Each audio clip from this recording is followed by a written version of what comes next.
Charles Whitman believed in habits the way some people believed in prayer. Every minute of his day was mapped, measured, and repeated until it became invisible. At exactly 7:20 every weekday morning, he stepped out of his brownstone on the Upper East Side, nodded once to the doorman, and walked 3 blocks to where his driver waited. Same shoes, same coat, same pace. The city could be chaos, but his life never was. That was why he noticed the boy. The first time, Charles saw him only as a reflection in a bakery window. A small figure standing too still, hands shoved deep into the pockets of an oversized hoodie. The boy's face was thin, his skin dark against the pale winter light, his backpack sagging on one shoulder. When Charles moved on, the reflection moved too. Coincidence, he told himself. But habits train the eyes to catch patterns. The next morning, the boy was there again, this time across the street, pretending to tie his shoe. On the third day, he stood near the bus stop, staring not at the road but at Charles. The boy never asked for money. Never waved, never smiled. He simply followed, keeping a careful distance, like someone afraid of being seen. By the second week, irritation crept in. Charles deliberately slowed his stride, checking his watch. A moment later, softer footsteps echoed behind him. One morning he turned suddenly, but the boy ducked behind a mailbox, heart pounding loud enough that Charles almost felt it himself. On a rainy Thursday, Charles changed his route entirely. He cut through a side street he never used, splashing through puddles, convinced that would end it. 2 blocks later, he saw the boy again, standing under a flickering streetlight, soaked, breathing hard, as if he'd run to keep up. Something in Charles tightened. Enough, he muttered. He spun around. Why are you following me? The boy froze. His shoulders hunched, like he expected a blow. For a moment, he said nothing. Then, in a voice barely louder than the rain, he answered, "I'm sorry, sir. I didn't mean to bother you." "That's not what I asked," Charles said, though his voice was less sharp now. "Why?" The boy swallowed. "Because you walk the same way. Every day. So do a lot of people." The boy shook his head. "No, sir. You walk like my dad." The words landed heavier than Charles expected.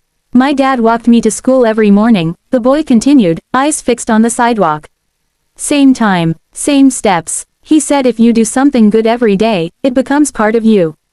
His voice cracked. Then he got sick, and he stopped walking. Rain slid down Charles's collar, but he didn't move. "I started following you," the boy whispered, "because when I see you walk, it feels like he's still here." Charles had closed billion-dollar deals without emotion, but now, standing on a wet New York street, he felt his chest burn. His driver called from down the block, but Charles didn't answer. For the first time in decades, his habit broke. Charles Whitman's life ran on habits, sharp, unbreakable, and cold. Every weekday morning at 7:20 a.m. sharp, he stepped out of his Manhattan townhouse, straightened his coat, and walked with purpose toward his waiting driver. Same steps, same rhythm, same power. That discipline had made him a millionaire. And that discipline was exactly why he noticed the boy. The first time, it was only a shadow in a bakery window, a small black boy standing too still for a child. The second time, the boy was across the street, pretending to look at his shoes. By the 5th morning, Charles felt it deep in his bones. He was being followed. The boy never begged, never spoke, never smiled. He kept distance like a trained instinct, his worn sneakers landing softly on the pavement, always behind, always watching. Rain or shine, freezing wind or bright sun, the boy was there. Every single morning. By the second week, irritation turned into unease. Charles changed his pace. The boy matched it. Charles crossed the street without warning. The boy appeared minutes later. One morning, Charles took a route he had never taken before. Still, the boy, standing under a flickering streetlight, soaked from the rain, chest rising and falling as if he had run the whole way just to keep up. Charles stopped dead. "Hey," he barked, spinning around. "Why are you following me?" The city noise swallowed the moment. Cars hissed through puddles. A horn blared. The boy froze like a deer caught in headlights. His shoulders trembled. I'm sorry, sir," the boy whispered. "I didn't mean any harm." "Then why?" Charles demanded, though his voice cracked despite himself. "Why me?" The boy's eyes lifted slowly. They were filled with something Charles had not seen in years, grief mixed with hope. "Because, you walk like my dad." The words hit Charles harder than any insult ever could. "My dad walked me to school every morning," the boy continued, voice shaking. "Same time, same steps. He said habits make you strong. Said if you don't quit your habits, they won't quit you. The boy clenched his fists. Then he got sick. Then one day, he couldn't walk anymore. Silence swallowed the street. So I started following you, the boy whispered, tears finally breaking free. Because when I see you walking every day like that, it feels like he's still alive.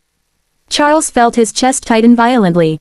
His driver called his name from down the block, but Charles didn't hear him. All he saw was a child clinging to routine the way drowning people cling to air.